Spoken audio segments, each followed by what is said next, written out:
Hello everyone, welcome back to Creative Edge channel. I am Parvati, your design faculty. In today's video, we will discuss 3D model based question that are coming in the NATA exam. So, 3D model के बारे में आप सभी को पता चल गया होगा। इस तरीके से elements and principle of design के अकॉर्डिंग इसी के ऊपर हमें 3D मॉडल स्ट्रक्चर्स क्रिएट करने हैं। सो सबसे पहले जो पैटर्न है क्वेश्चन का उसके बारे में हम समझते हैं किस तरीके से आ रहा है। आपको कुछ इस तरीके का एक हार्ड पेज मिलेगा या शीट बोल सकते हैं। ये 15 बाई 12 सेंटीमीटर का होगा। ये बेसिकली एक बेस रहेगा जिसके ऊपर आपको इस तरीके के जो किट मिलेगी, 3D किट मिलेगी, फॉर्म्स मिलेंगे, उसे अरेंज करके फेवी बॉन्ड की हेल्प से उसे पेस्ट करने होंगे।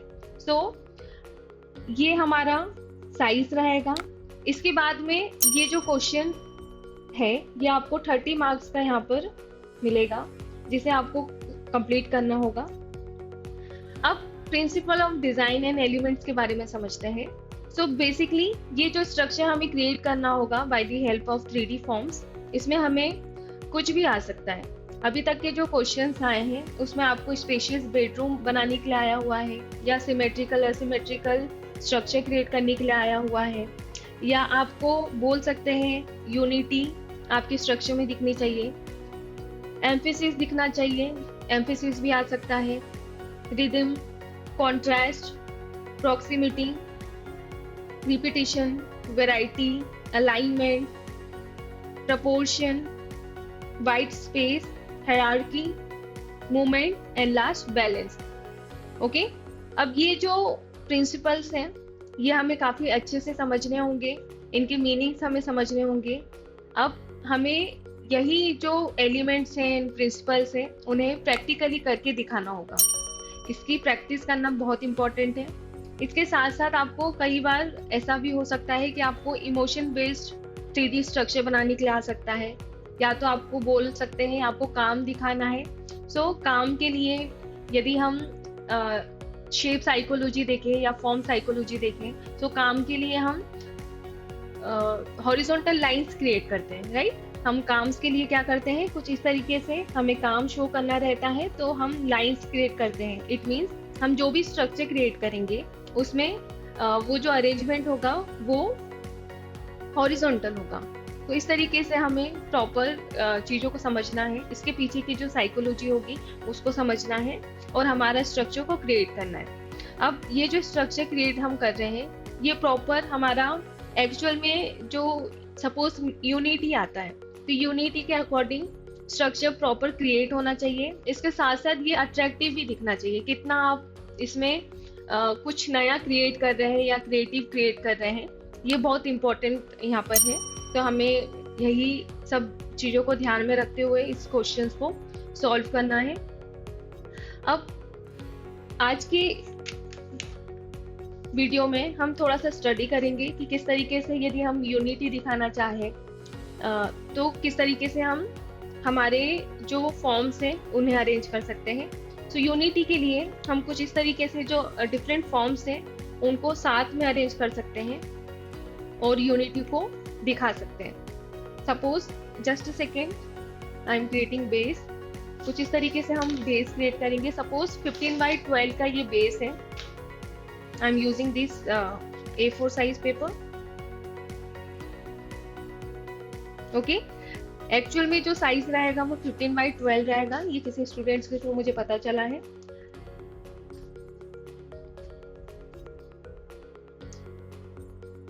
नेक्स्ट आते हैं, कुछ इस तरीके से we will use different type of form for creating unity.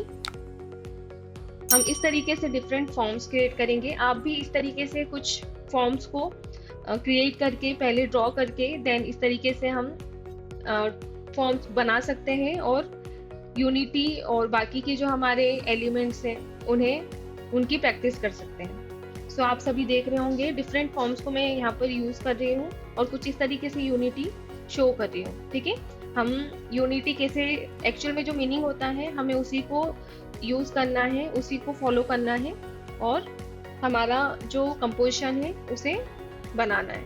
Okay, सो जब चार चीज़ों को हम साथ में कंपोज करेंगे, चार फॉर्म्स को जब हम साथ में कंपोज करते हैं तो वो कहीं ना कहीं यूनिटी शो करती है। तो यूनिटी के लिए बेसिकली हम कुछ इस तरीके से डिफरेंट फॉर्म्स को साथ में कंपोज कर सकते हैं और बना सकते हैं। ओके, यहाँ पर सेम हम लाइट सोर्स के साथ भी प्ले करेंगे। हमारी शेडो भी काफ़ी अट्रैक्टिव दिखनी चाहिए, प्रॉपर दिखनी चाहिए।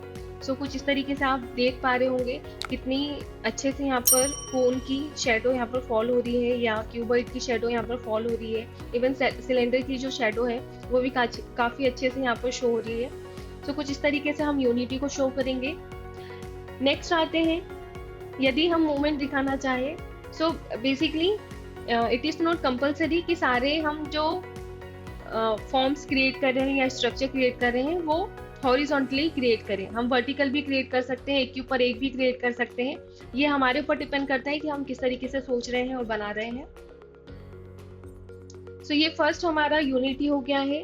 इसके बाद में यदि हम बैलेंस क्रिएट करना चाहें तो हम सेम लेआउट में बैलेंस कैसे क्रिएट कर सकते हैं। तो यहाँ पर हम कुछ इस तरीके से डिफरेंट फॉर्म्स को क्रिएट कर सकते हैं और बैलेंस दिखा सकते हैं। सपोज मैंने ये सेम क्यूब यहाँ पर चूज किया है। अब किस तरीके से मैं बैलेंस दिखाऊंगी, I am using pyramid here.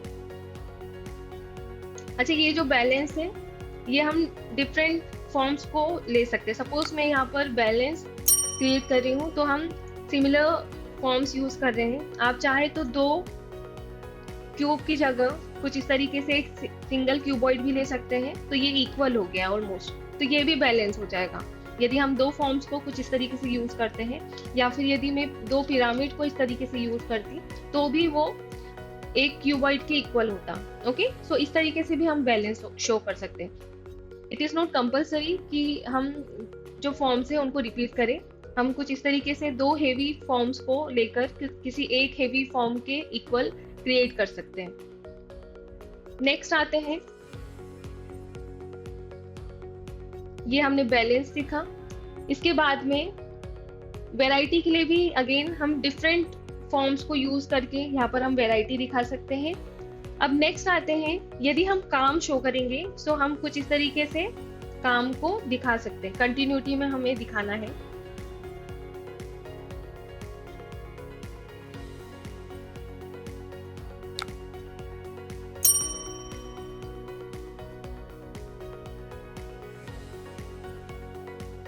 तो कुछ इस तरीके से ये क्या हो गया, काम शो हो रहा है। तो कंटिन्यूटी में हमें काम को दिखाना है, हॉरिजॉन्टल वो स्ट्रक्चर क्रिएट होगा। नेक्स्ट आते हैं, let's work on symmetrical asymmetrical structure.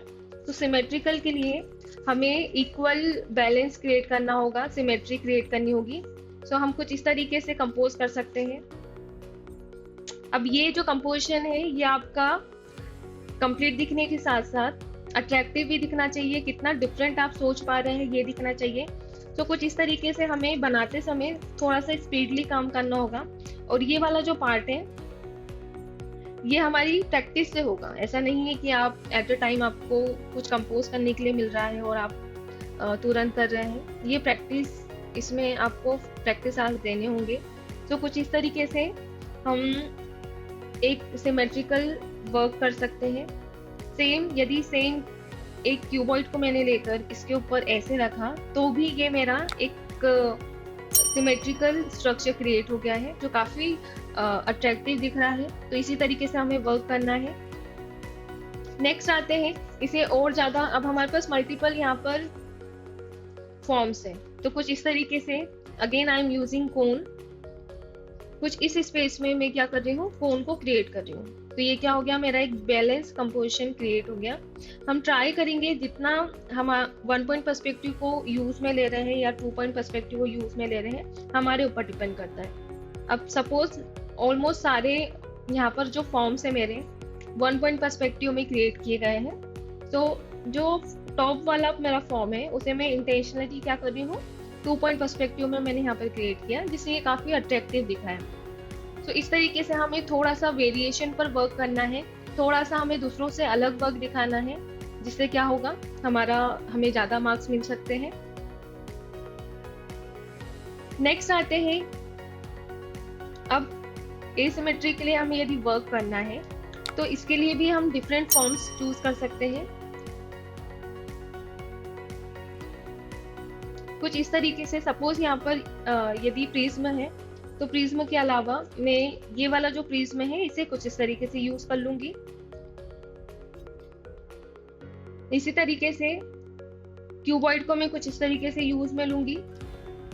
कोन को मैं रैंडम इधर यूज कर सकती हूँ। तो ये जो हमारा स्ट्रक्चर होगा वो क्या हो जाएगा, एसिमेट्रिकल। ओके, तो कुछ इस तरीके से हमें वर्क करना है। नेक्स्ट आते हैं, हम हॉरिजॉन्टल स्ट्रक्चर के साथ साथ वर्टिकल स्ट्रक्चर पे भी वर्क कर सकते हैं और वो ज़्यादा अट्रैक्टिव लगता है। तो हम कुछ इस तरीके से हमारा जो एसिमेट्रिकल स्ट्रक्चर है उसे क्रिएट करते हैं और कुछ इस तरीके से वो शो होगा। आई होप आप सभी को समझ में आ रहा होगा और इसी तरीके से आप फॉर्म्स की प्रैक्टिस करेंगे। अब नेक्स्ट आते हैं, स्पेशियस बेडरूम के लिए हम कुछ इस तरीके से हमारे ऑब्जेक्ट को फॉर्म्स की या फिर फर्नीचर की तरह यूज कर सकते हैं। सपोज ये हो सकता है हम कुछ इस तरीके से क्रिएट करें। सपोज हम इसे एज अ बेड ले सकते हैं और कुछ इस तरीके से क्रिएट कर सकते हैं। ये हमारे जो बेस है वो रूम का बेडरूम वाला इंडोर वाला पार्ट हो सकता है या फ्लोर वाला पार्ट हो सकता है। तो इस तरीके से हम क्रिएट कर सकते हैं। यदि इसके अलावा आपको जो फॉर्म्स मिलते हैं वो होलो मिलते हैं या फ्रेम के साइज में मिलते हैं तो वो और यूजफुल रहेंगे फॉर विंडो के लिए या फिर वॉल्स के लिए। इस तरीके के जब आपको फॉर्म्स मिलेंगे तो आप एज अ वॉल उसे यूज कर सकते हैं। सो इसी तरीके से हमें जो 3D मॉडल के क्वेश्चंस हैं उन्हें सॉल्व करना है और स्ट्रक्चर्स क्रिएट करना है। So thank you everyone. And इससे रिलेटेड जो आपको क्वेश्चंस प्रैक्टिस के लिए चाहिए वो आपको डिस्क्रिप्शन बॉक्स में PDF के फॉर्मेट में मिलेंगे। सो वहाँ पर आप जाकर आपके प्रैक्टिस क्वेश्चंस ले सकते हैं। So thank you everyone for watching the video.